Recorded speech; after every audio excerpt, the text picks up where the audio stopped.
Morning, my dear students. Welcome to your social science class. So students, as you all know, we have started this chapter, why do we need a parliament, in our last class, right? So at the very beginning, students, we discussed about the need of a parliament. Why do we need a parliament? So students, why do we need a parliament? We need a parliament because it is one such institution that best describes or that best expresses the idea of democracy. What is the idea of democracy, students? The idea of democracy is that every individual should have the right to participate in the making of the government. Every individual should have the right to raise their voices, and the government cannot do anything without the consent or without the approval of the people. And students, all these ideas of a democracy are reflected through the parliament. It is the parliament through which the people get a chance to participate in the process of decision making, right? It is through the parliament the people can elect their representatives who later on go on to take various decisions on behalf of the people. So students, in an indirect way, it is the people who are taking their own decisions. The people elects the representatives who in turn take decisions on behalf of the people. So students, we do need a parliament because it is through the parliament that the idea of democracy is fulfilled. Without a parliament, the people's voices won't be heard. The people will not be able to participate in the decision making process. Okay? And students, since the people of India had suffered a lot during the colonial rule, so after achieving freedom in the year 1947, that is in 15th of August, the people of India wanted India to be a democracy because they had suffered so much, they had faced so much of trouble during the British rule.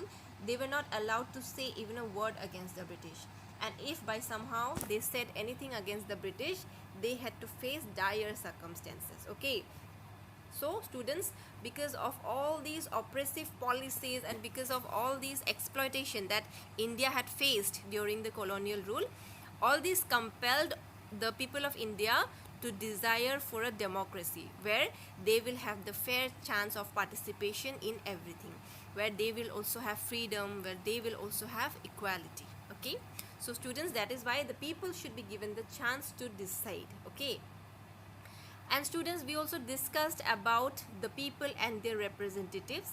It is the people who chooses their representatives through the process of elections. Okay, and students, the elections are held through the process of universal adult suffrage or universal adult franchise, which means that all the adult members or all the adult citizens of a country who are of the age of 18 years and above should have the right to vote. Okay, so students, this is how a parliament is formed. But students, today we are going to discuss in details about the role of the parliament, what role the parliament plays in the country, what role the parliament plays in reflecting the ideas of democracy. Okay, so students, today we shall be able to understand, and not only understand, we shall be able to analyze or examine the role of the parliament in the country. Okay, so let's begin with our today's class. So students, as I have already told you, the idea of democracy is best expressed through the institution of parliament. It is the parliament which gives shape to the idea or to the principles of democracy. There are two very basic principles of democracy. One is the people's participation in the decision making process, and the other one is the government by consent. And students, these two principles of democracy are kept in mind in the working of the parliament. That means the parliament works keeping in mind these two ideas of democracy. In a parliament, there is people's participation in the decision making process, and second, whatever the government does, it should have the consent or approval of the people. Okay, well students, there are some very basic things about the structure of the parliament, about the process of voting that takes place in the country, which you all should know. So students, a country has many constituencies. Constituency means the voters are divided into different areas. For example, if you are a resident of Narangi area, you cannot go and vote in Jalukbari. So Jalukbari is a different constituency, Dispur is a different constituency. So likewise, different areas are divided into different constituencies.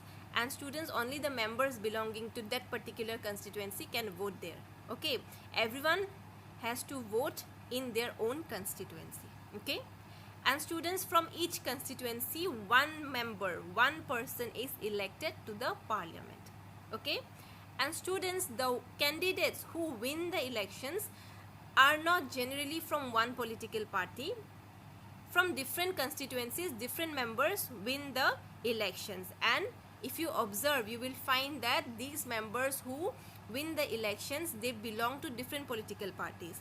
Sometimes what happens, from the Jalukbari constituency, one member from Congress may win the elections. For example, from the Dispur constituency, one member from the BJP might win the elections. So what happens, the candidates who win the elections does not generally belong to one political party. They belong to different political parties. And students, these candidates who have won the elections, these candidates who have been elected by their people, they go on to become the member of the parliament. Member of the parliament means the MPs. Okay, so students, those members from each constituency who win, they become the members of the parliament, and these members of the parliament together make the parliament.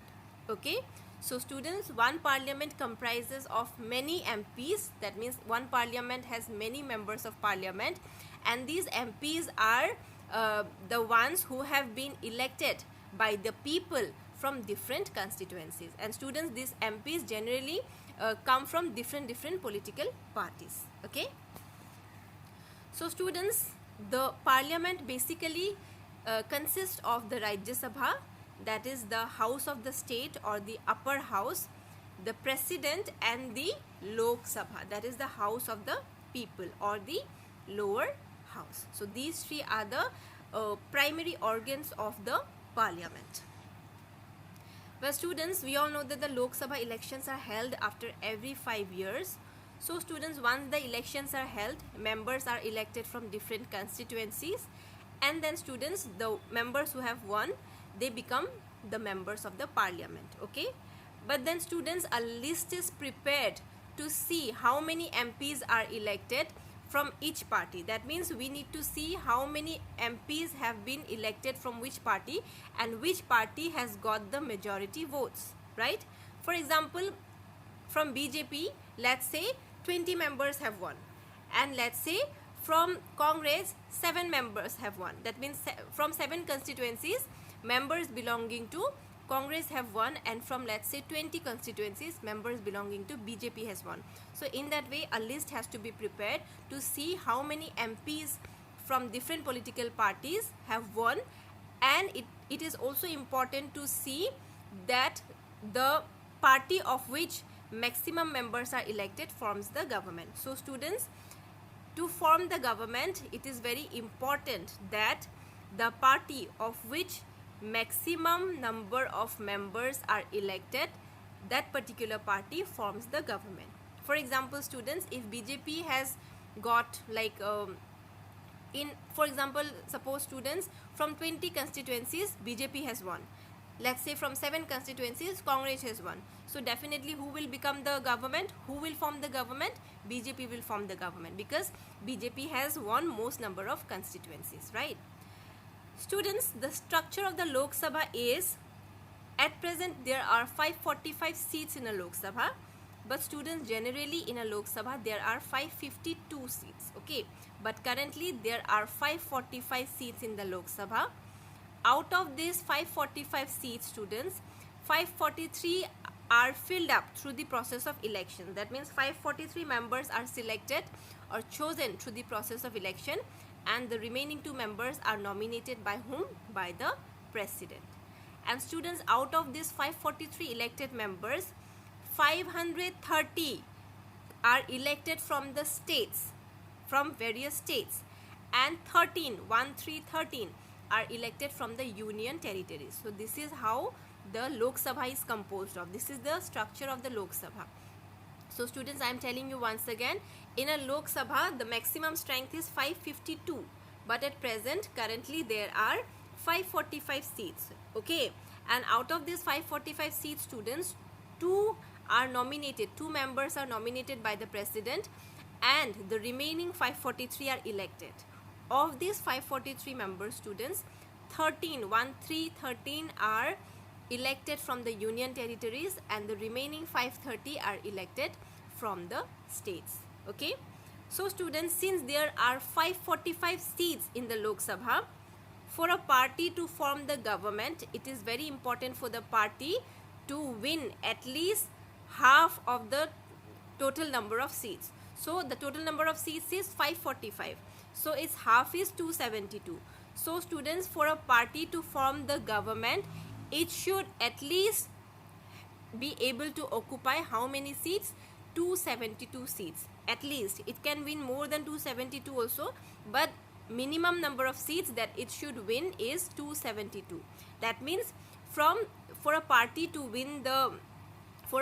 form the government, it is very important that that party should win elections in a minimum number of 272 constituencies. That means that party should win the elections in a minimum of 272 constituencies. Okay students, but sometimes this does not happen. Sometimes it might happen that no party has won 272 seats. Okay, then what will happen? Who will form the government? In such a case, students, some parties may join hands with each other and they will form one coalition government. Coalition government means where no government is the majority, then what will happen? Two or more parties may join hands to form the majority. For example, suppose one party has won 100 seats, another party has won suppose 150 seats, okay, and then another party has won suppose 30 seats. So those three parties will join hands, and then how many seats will be combined? The combined number of seats will be how much? 100 plus 150 plus 30, 280, right? So students, by forming a coalition government, they will be able to form the government. This is how they join hands to form the majority. Okay, but if one party has directly won 272 number of seats, then that party can directly form the government. This coalition government will happen only if no party is able to win 272 seats. In such a scenario, they will join hands to form the majority, to have a total number of 272 seats. Okay. And students, the parties who have not won, that means all the remaining parties, form the opposition. Opposition means the parties who will oppose the ruling party, the party who has formed the government. Opposition means all the parties who have not won and who will then oppose the ruling party or the party who has formed the government. Sometimes students, what happens, these opposition parties also join hands with each other and they form the largest opposition party. Okay, so just like the ruling parties can join hands, sometimes opposition parties, students, can also join hands with each other to form the largest opposition party. Okay, so this is how the parliament works. I am telling you once again, Lok Sabha elections are held after every 5 years, and after the elections are held, a list is prepared to see how many members from which constituency, that means how many members from which political party has won in different constituencies, and the party of which maximum number of members have won, they form the government. So in a Lok Sabha there are 552 seats in general, but at present there are 545 seats. And students, out of these 545 seats, 2 are nominated by the president and 530 are elected from the state and 13 are elected from the union territories. So students, the total seats is 545. So a party to form the government, it should occupy at least half of the total number of seats, that is 272. And students, if a party has won election in 272 constituencies, then party can easily form the government. But students, sometimes what happens, one party may fail to win 272 seats. Then what will they do? Some parties may join hands with each other and they will form one coalition government. Okay. And students, all the remaining parties who have not won, they will form the opposition. Sometimes they may also join hands to form the largest opposition party. Students, the parliament selects the executive. executive means the ones who implements the laws, right? So, and students, I have already told you all there are three organs of the state, right? The executive, the legislature, and the judiciary. So it is the parliament who selects the executive. The one of the primary function of the parliament is to select the executive. And students, the ruling party, the leader of the ruling party is the prime minister. Okay, the prime minister is the leader of the ruling party. The party who forms the government, the leader of that particular party is the prime minister. So students, the the prime minister chooses the members from his party to form the council of ministers. Council of ministers means ministers who are deployed in different departments to look after different departments. For example, the parliament will choose members from his the prime minister will choose members from his own party to form the council of ministers. For example, it will include the Ministry of Health, the Ministry of Finance, the Ministry of Education, the Ministry of Public Welfare. Okay, so the Ministry of Human Resource Development. So the prime minister is the leader of the ruling party who will choose members from his own party to form the council of ministers, the group of ministers who will look after different departments: Department of Health, Department of Education, Department of Finance, the Home Ministry, then the Ministry of External Affairs, etc., etc. Okay. So students, we have discussed about the Lok Sabha. Let us now discuss about the Rajya Sabha. What are the functions of the Rajya Sabha?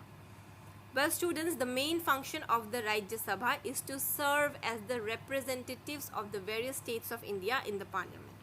So while the main function of the Lok Sabha is to form the government and to look after different departments, the main function of the Rajya Sabha is to represent the various states in the parliament. For example, students, who will represent Assam in the parliament? Who will represent Punjab in the parliament? It is the Rajya Sabha who represents different states in the parliament. And students, the framing of laws, we all know that laws are very important part of a country, right? Laws means the maintenance of law, rules and regulations, right? So the framing of law, students, it requires a passing of bill by the Rajya Sabha. This is another important function of the Rajya Sabha. That means if a bill is not passed by the Rajya Sabha, it cannot become a law. For a bill to become a law, it should be passed by the Rajya Sabha. And students, who elects the members of the Rajya Sabha? We all know that the members of the Lok Sabha are elected directly through the process of elections, which are held every 5 years. But students, the members of the Rajya Sabha are elected not directly but indirectly. Okay, they are elected by the elected members of the legislative assemblies of various states. Okay, that means the Rajya Sabha members are elected by the elected members or by the members who have won the legislative assembly election of different states. That means the Rajya Sabha members are elected by the elected members of different states. And students, the strength of the Rajya Sabha is 250. Okay, the total strength of the maximum strength of the Rajya Sabha is 250, but students, there are currently 245 members in the Rajya Sabha. Its general strength is 250, but at present there are 245 members. And students, of these 245 members of the Rajya Sabha, 233 are elected, both from the states and from the union territories, and the remaining 12 are nominated by the president. Okay, so if I ask you what is the maximum strength of the Rajya Sabha, it is 250, but at present there are 245 members, and of these 245 members, 12 are nominated by the president and the remaining are elected from the states and the union territories. Okay, so students, another important function of the parliament is to control, guide and inform the government. Okay, it is the parliament who controls the working of the government, who guides the government in whatever it does, and it also informs the government about its positive and negative points. Well students, in parliament, when the sessions are held, okay, sessions means the discussions and debates, whenever these are held, it always begins with a question hour. Question hour means, students, during the question hour, the members of the parliament, that is the MPs, can ask questions. They can raise their questions about the working of the government. Government means the ruling party, the party which forms the government, right? So the MPs can raise questions, they can raise their queries, they can raise their doubts during this question hour. To whom? To the ruling party. Okay.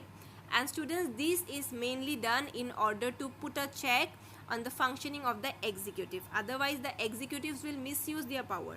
If there is no one to question them, they will do whatever they feel like. So in order to put a full stop to the wrong activities of the executive, this question hour is basically held. So in the question hour, discussions are held, debates are held, and students' feedback to the government or feedback to the ruling party is also given. So what basically happens is, students, the opposition party, that means the party who opposes the ruling party, highlights the various drawbacks or highlights the various loopholes of the current government, the government who is ruling.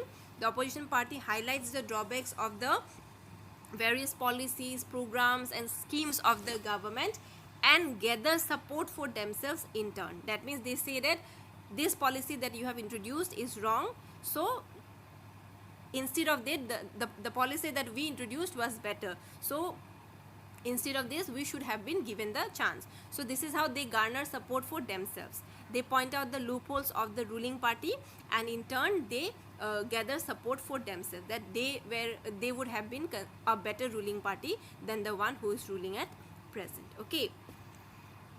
So students, and in the various financial matters, to carry out various financial activities, it is the parliament that gives approval to the government. We all know that, students, to carry out various financial activities, a lot of money is required. So that sanctioning of money in the various financial matters is done by the approval of all the members of the parliament. That means it has to have the approval of all the members of the parliament. Okay.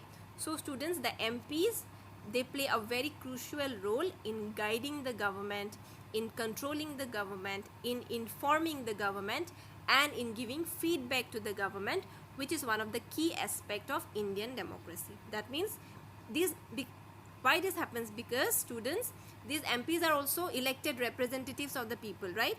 So students, what will happen? If the government is not questioned by anyone, they can do anything, whatever they feel like. So these MPs are there to put a full stop on the wrong activities of the government.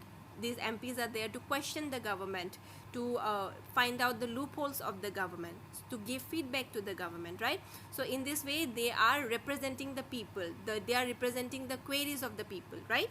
So the MPs, they play a very crucial role in guiding, controlling and informing the government, which is one key feature of Indian democracy. And students, the third important feature, or we can say the third important function of the parliament is law making.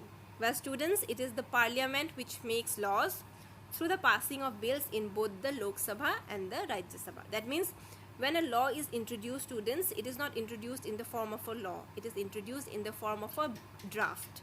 Okay, that draft becomes a bill and then that bill becomes a law. And when a bill becomes a law, when it is passed by both the houses, that means both the Lok Sabha and the Rajya Sabha. A bill, in order to become a law, it should have the approval of both the Lok Sabha and the Rajya Sabha. So students, this is the third important function of the parliament. And we will not discuss about the law making function in details in this chapter, because we have one chapter which is completely dedicated to laws. So there we will discuss about the laws in complete details. Okay, students? So students, this has brought us to the end of today's class. So let us do a quick recap of what we have done today. So students, today we discussed about the role of the parliament. We discussed about the structure of the parliament. We came to know that in a country there are various constituencies and one constituency elects one member to the parliament. And these elected members from different constituencies together make the parliament. They are known as the members of the parliament. Well, students, the parliament basically consists of the Lok Sabha, Rajya Sabha and the president. Lok Sabha elections are held after every 5 years, and after the elections, a list is prepared to see how many members from which political party has won, and the party of which maximum number of member wins goes on to form the government. That party becomes the ruling party. So students, for a party to form a government, it should occupy at least half of the total number of seats. What is the total number of seats at present in the Lok Sabha? It is 545, right? So out of 545, half of it is 272. So it should at least occupy 272 seats. Only then it can form a government. Otherwise, what will happen? They have to form a coalition government. That means they will have to join hands with other parties to form the majority. And students, all the remaining parties, they form the opposition, and sometimes they may also join hands with each other to form the largest opposition party. And students, the leader of the ruling party becomes the prime minister, and the prime minister then chooses members from his party to form the council of ministers, the union ministers, the minister of health, minister of education, minister of finance, minister of public welfare, HRD minister, etc., etc. And students, one of the primary function of the Rajya Sabha is to select the executives. Rajya Sabha members are elected indirectly by the elected members of the Legislative Assembly. What is the strength of the Rajya Sabha? 250. But at present there are only 245 seats in the Rajya Sabha, of which 12 are nominated by the President, and the remaining 233 are elected from the states and from the union territories. So students, the first important function of the parliament is to select the national government, to form the national government, to form the structure of the national government. All right. The second important function is to control, guide and inform the government, and this generally happens through the various sessions which are held in the parliament, where the MPs can question the working of the government. They can highlight the drawbacks or the loopholes of the government, the various policies and the programs introduced by the government, and in turn they try to garner support for themselves. That means they would have been considered as a better government. They would have worked better than the ruling party. So that is how they want to garner support for themselves.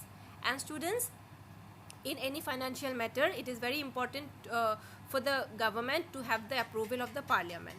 So it is the parliament, or it is the MPs who guide, who inform and who control the working of the government, which is one key aspect of democracy. That means the government cannot misuse their power. The MPs, who are the representatives of the people, always put a check on the working of the government. And students, the last important function of the government is to frame laws. Okay, making of laws. How laws are made? Laws are made through the passing of bill by both the houses, and we are going to discuss about this in details in one chapter which is entirely dedicated to laws. Okay students, so this is all about today's class. One very important thing students, I want all of you to go through this video again and again, and I want all of you to go through your textbook very attentively in proper details, because we are going to have one Zoom session based on this topic on Monday. So there we are going to have one interactive session on this particular topic, that is the role of the government. After that we will also have one doubts clearing session where you all can ask me any doubt that you have. So students, kindly go through the textbook very carefully, and in case you have any doubts, we will be discussing in our next class in Zoom. Okay students, see you all in your next class. Thank you, take care and stay safe.